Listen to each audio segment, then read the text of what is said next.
Nagpa-picture ako kahapon. Ano? Ayan.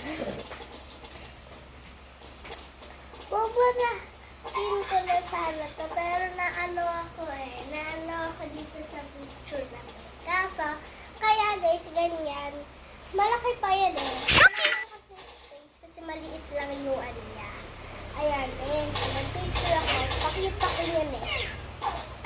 Pakita ko yung buburahin ko na sana. Ayan, kaso, ngayon, naano ko sa picture na yan.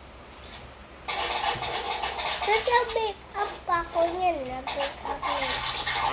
Make-up. Ayun siya guys. Oh.